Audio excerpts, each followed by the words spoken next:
Really grateful to you, Your Excellency, for having come and to share with us maybe some of the challenges, some of the opportunities that you see, and also strengthening the European-Russian relationship. What again can we do as young leaders to contribute to a stronger relationship between Europe and Russia, and perhaps also the role that Moldova has. So if you could all maybe join me in giving a very, very warm welcome for His Excellency, the Ambassador of Moldova to Germany. Thank you.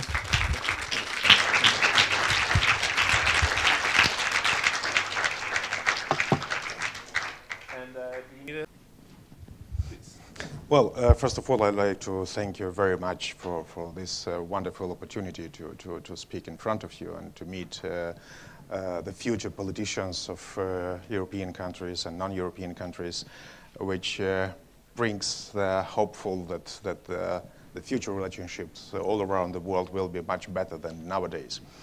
You are absolutely right. For such a small country like Moldova, which I am representing here in Germany, it's a crucial importance to establish a very strong and mutual beneficial relations between European Union and Russian Federation. And I'm talking here perhaps not only on behalf of my own country, but on all former Soviet Union or today CIS countries, because we're accepting from the former Soviet Union Baltic states. It's also available for Ukraine, it's also available for Georgia, for Caucasus area. It's also available also for Poland today. When we're looking through history, permanently these relations between Europe and Russian, at that time the Russian Empire, now so then Soviet Union, nowadays Russian Federation, has sometimes a dramatically consequences for whole continent. Looking forward, I follow very, very close the speech what's held Mr. Kasyanov here and answering your very interesting questions. Of course, it's not an easy task to establish powerful relations, a very friendly and let me to repeat once more, with mutual beneficial relations between Moscow and the European Union. But indeed, the European Union has to deal with the reality on the field. Mr. Putin will be the next president as from the 7th of May of the Russian Federation. Mr. Putin perhaps will nominate Mr. Medvedev as a future Prime Minister of the Russian Federation. These two components are well known in European Union, and of course European Union should and will deal with the new team over in Kremlin and in the Russian government. For Moldova, it's very important to, firstly, to keep our orientation toward European Union integration, and at the same time to keep a very good friendly relations with Russian Federation.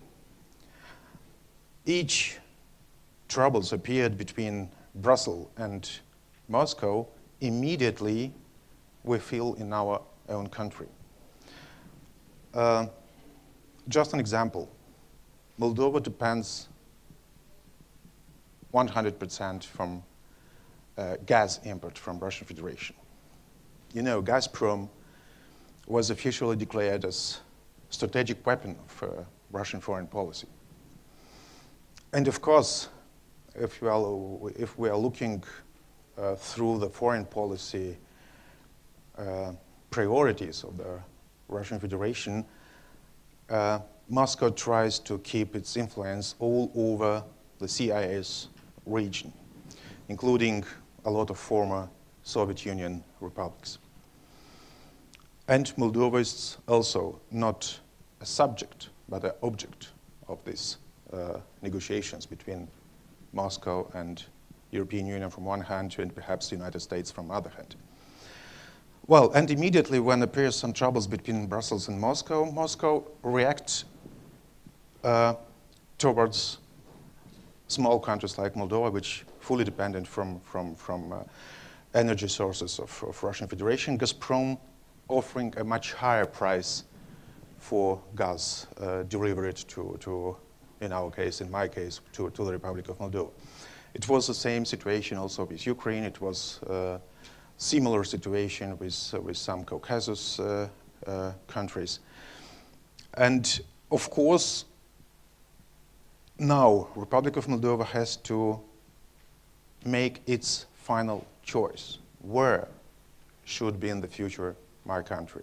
Either with European family, democratized, with a full-fledged democratic institutions, with a prosperous national economy, with an independent national economy, or we remain in the sphere of influence, not only politically, but also economically, from Russian Federation. And it seems to be a problem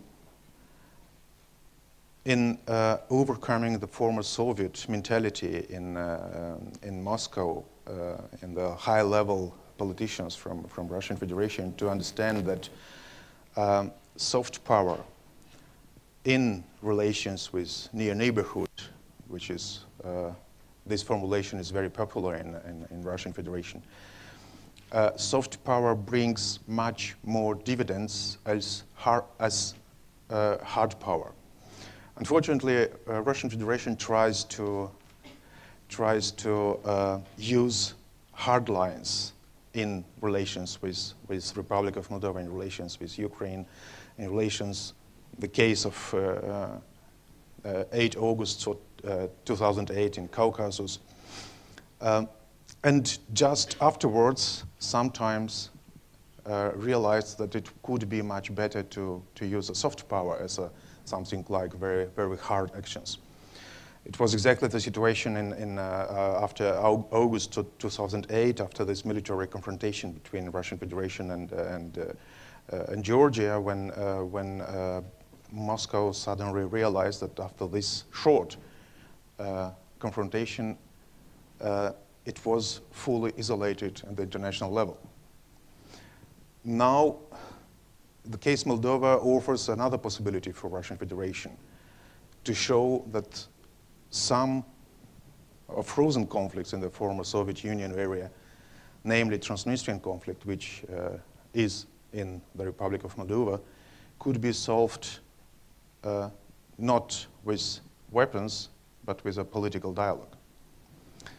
It seems to be that the European Union tries to convince Moscow leaders that it could be a pillar, this example of solving the Transnistrian conflict, could be a pillar for deepening the partnership relations between European Union and Russian Federation. And on this very manner was also signed on the 5th June 2010 in Messeberg, so-called Messeberg Memorandum between Chancellor Angela Merkel and Russian President Mr. Medvedev, which seems to offer this possibility of permanent dialogue between European Union and Russian Federation on security and foreign policy matter, on the level between Madam Ashton and Sergei Lavrov, Russian foreign minister, including, and it's stated quite clear in this text of the memorandum, including the political solution, final political solution of Transnistrian conflict. Well, you know, frankly speaking, and I hope that our discussion here is under the Chatham rule, frankly speaking, Moldova is a coin in the huge geopolitical game. From one side being United States and European Union, or Western part of the civilization, and from the other side, Russian Federation with its own interests towards our geographical region. And it includes not only Republic of Moldova, it includes also Ukraine, it includes also Caucasus area, Central Asia, and so on and so forth. We have to deal with it, and we have to accept this situation, and we have to find our own strategy in dealing in the interest of my own country and all these perturbations, if I may say this one. Of course, we are doing all of our best to go closer to the European Union.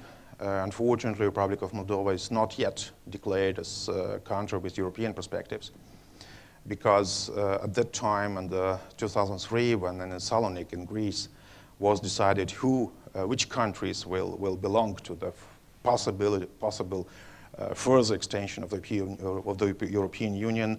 At that time, Moldova was ruled by the Communist Party, and for the Communist Party at that time was not interesting to join the European Union. At that time, the Communist ruling party was mostly interested in going closer to so-called Belarusian Russian Union.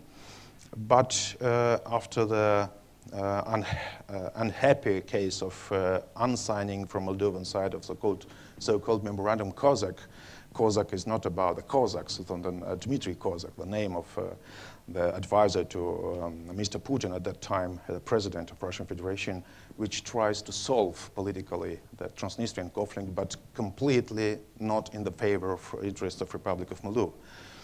And at that time, Moldovan president just refused to sign this memorandum on the momentum when Putin was driving from Kremlin to airport to take a plane to Chisinau, my capital city, taking part on an official ceremony on signing of this memorandum. And can you imagine what a kind of frustration has at that time Putin when, after receiving a call from my president, the Moldovan president at that time, he needs to turn back its own car and coming back to Kremlin. Of course, after that period was immediately frozen the relations between the Republic of Moldova and Russian Federation, with a huge consequences, including economically one, because the Russian Federation suddenly prohibited import of Moldovan wine to Russian market. At that time, Russian market was the most market of exporting of Moldovan wine. And after this case, even the Communist Party understood at that time that the Republic of Moldova, the single possibility of surviving for such a small country, is to join the European Union, which offers a guarantee of prosperity, guarantee of security, and guarantee of democratic development of our nation and of my country. Well, it's quite difficult. It's not very easy, and it was a very summary presentation of realities in my country and in connection with this huge game between European Union and Russian Federation. I would not like to take a lot of your time, but I prefer to answer your concrete question if you have some of this, and afterwards, perhaps together either with Mr. Kasyanov to talk more in details about the behavior in the region at all.